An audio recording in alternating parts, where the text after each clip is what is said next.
Welcome back to Mr. Speller's Math Tutorials.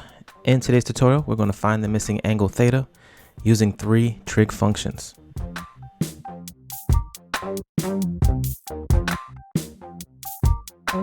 Alright, let's get started. We're going to find this angle theta first by using the trig function sine.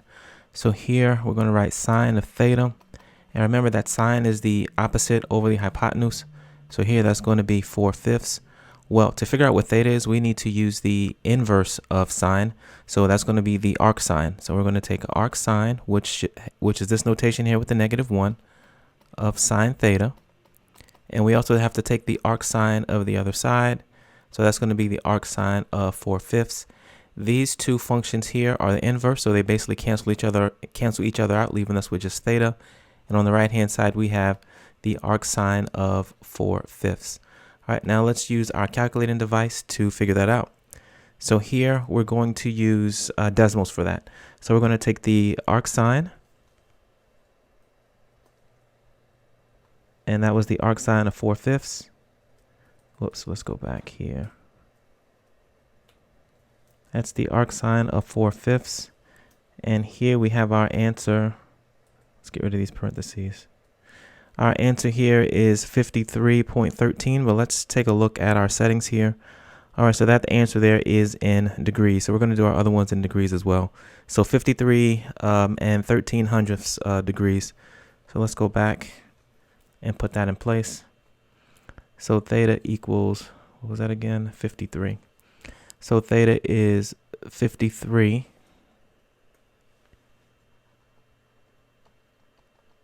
and 13/100 degrees. All right, for our next example, let's use tangent. So let's say we're trying to find tangent theta. Well, tangent is the opposite over the adjacent. Well, in this case, that's going to be 4/5. So I'm sorry, 4/3. And we're going to take the arctangent of both sides. So that's going to be tangent with this notation of tangent theta. And we do the same thing on the right-hand side, the arctangent of 4/3. These two functions are the inverse, so they cancel each other out, leaving us with the arctangent of 4/3. Now let's go ahead and use that, or solve that, using a different graphing tool. Here we're going to use the TI-84. We're already in degrees, but if you're not in degrees, you would click on the mode button, arrow down, and you see that we have, arrow down one more, you see that we have radians and degrees. Make sure you go over the degrees and then you press enter, and then you press second and quit to get out of that.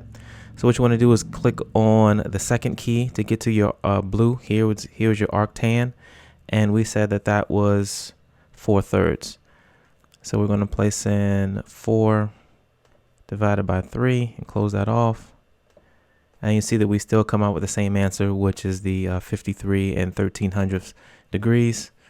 All right, and for the last one here, let's do, we did sine, cosine. Let's go ahead and do cosine. So let's change the color. Let's go to this blue here.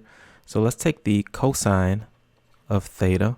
Well, cosine is going to be the adjacent over the hypotenuse, so that's going to be 3/5.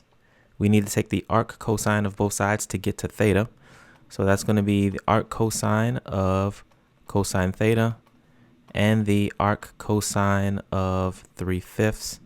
So that leaves us with theta is equal to the arc cosine of 3/5. And let's go to our last graphing tool. Here we're going to use the TI Inspire.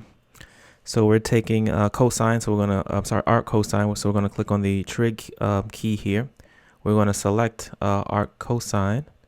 And we said that was, let me go back again. We said that was 3/5.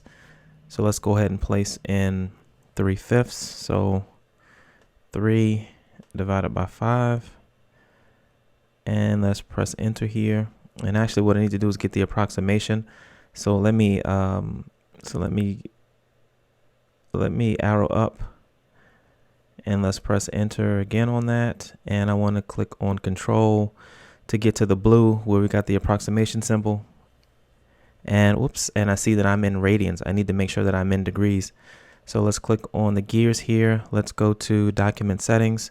We want to switch from radians to degrees. And let's go ahead and just click make default for right now. So we'll say okay. Let's arrow back up. and over. Is it gonna let me do that? Let's go up and up again. Let's press enter on that. And now let's go to control, and then we want approximation. And again, we see we come out with the 53.13 degrees. All right, well, that sums up this tutorial where we learned how to find the angle theta using 3 different trig functions. If you like this tutorial, please like it. And as always, thank you for watching.